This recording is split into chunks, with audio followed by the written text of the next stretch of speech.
നമസ്കാരം, ഇത് the Indian.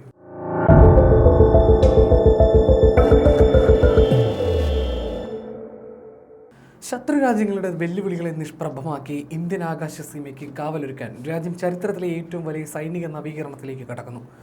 റഷ്യയിൽ നിന്ന് 5 S-400 ട്രൈംഫ് വ്യോമ പ്രതിരോധ വ്യൂഹങ്ങൾ കൂടി വാങ്ങുന്നതിന് രാജ്യം പ്രാഥമിക അനുമതി നൽകി.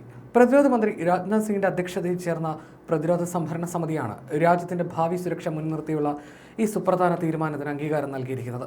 സമീപകാല ചരിത്രത്തിൽ രാജ്യം സാക്ഷ്യം വഹിക്കാൻ പോകുന്ന ഏറ്റവും വലിയ സൈനിക നടപടി സമീപകാല ചരിത്രത്തിൽ രാജ്യം സാക്ഷ്യം വഹിക്കാൻ പോകുന്ന ഏറ്റവും വലിയ സൈനിക ഇടപാടുകളിലൊന്നാണിത്.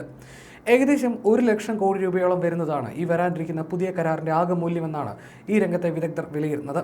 ആയുധങ്ങൾ വിന്യസിക്കാൻ ആവശ്യമായ അനുബന്ധ സൗകര്യങ്ങൾ ഒരുക്കൽ, സൈനികർക്കുള്ള പ്രത്യേക പരിശീലന പരിപാടികൾ, തകരാറിലാകുന്ന ഭാഗങ്ങൾ മാറ്റിവെക്കാനുള്ള സ്പെയർ പാർട്സുകൾ എന്നിവ ഉൾപ്പെടെയുള്ള ഭീമമായ ചെലവുകൾ കണക്കിലെടുത്താണ് ഈ തുക നിശ്ചയിച്ചിരിക്കുന്നത്.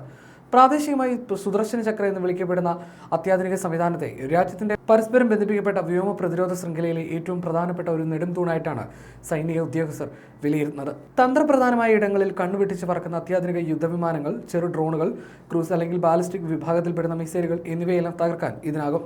ഈ പുതിയ അനുമതിയുടെ സമയത്തിനും ഏറെ പ്രാധാന്യമുണ്ട്. മുൻപ് 2018 ഒക്ടോബറിൽ ഒപ്പുവെച്ച ആദ്യ കരാറിന്റെ സമാപന ഘട്ടവുമായി ഇതിന് അടുത്ത ബന്ധമുണ്ട്. ആദ്യ കരാറിന്റെ ഭാഗമായി ഇന്ത്യക്ക് അടുത്തിടെ 4ാമത്തെ സ്ക്വാഡ്രൺ ലഭിച്ചിരുന്നു. തന്ത്രപ്രധാനമായ പടിഞ്ഞാറൻ അതിർത്തിയായ രാജസ്ഥാനിൽ ഇത് വിജയകരമായി വിന്യസിച്ചു കഴിഞ്ഞു. ഈ ആദ്യ ബാച്ചിലെ 5ാമത്തെയും അവസാനത്തെയും യൂണിറ്റ് 2026 നവംബറോടെ രാജ്യത്ത് എത്തിച്ചേരുമെന്നാണ് കരുതപ്പെടുന്നത്. ആദ്യഘട്ട വിതരണങ്ങൾ പൂർണ്ണമായി പൂർത്തിയായതിനു ശേഷമേ ഡൽഹിയിൽ 2ാമത്തെ കരാർ ഔദ്യോഗികമായി ഒപ്പിടാൻ സാധ്യതയുള്ളൂവെന്ന് ഉദ്യോഗസ്ഥർ സൂചിപ്പിക്കുന്നു.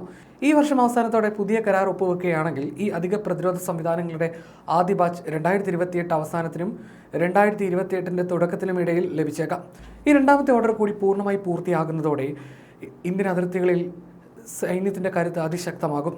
ഈ മുന്നേറ്റത്തിലൂടെ റഷ്യയ്ക്ക് പുറത്ത് ലോകത്തിൽ തന്നെ ഈ പ്രത്യേക പ്രതിരോധ സംവിധാനം ഏറ്റവും കൂടുതൽ ഉപയോഗിക്കുന്ന രാജ്യങ്ങളിലൊന്നായി ഇന്ത്യയുടെ സ്ഥാനം ഉറപ്പിക്കും.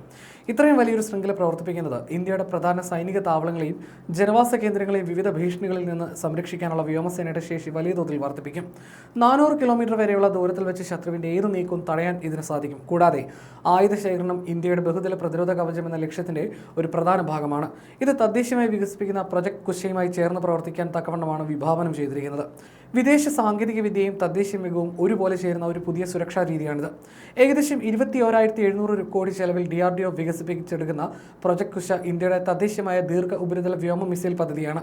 ഇത് 2028 2030 ഇടയിൽ പ്രവർത്തന സജ്ജമാകുമെന്നാണ് പ്രതീക്ഷിക്കുന്നത്. 150 മുതൽ 400 കിലോമീറ്റർ വരെയുള്ള ദൂരത്തിലുള്ള ലക്ഷ്യങ്ങളെ തകർക്കാൻ ശേഷിയുള്ള 3 വ്യത്യസ്ത തരം മിസൈലുകൾ ഇതിലുണ്ട്. റഷ്യൻ നിർമ്മിത പ്രതിരോധ സംവിധാനങ്ങളും തദ്ദേശീയമായ പ്രൊജക്ട് കുശയും പരസ്പരം സംയോജിപ്പിക്കുന്നതോടെ വടക്കൻ പടിഞ്ഞാറൻ അതിർത്തികളിൽ ഒന്നിനുമേലൊന്നായി ഒത്തുചേരുന്ന സുരക്ഷാ മേഖലകൾ സൃഷ്ടിക്കാനാണ് വിദഗ്ധർ ലക്ഷ്യമിടുന്നത്.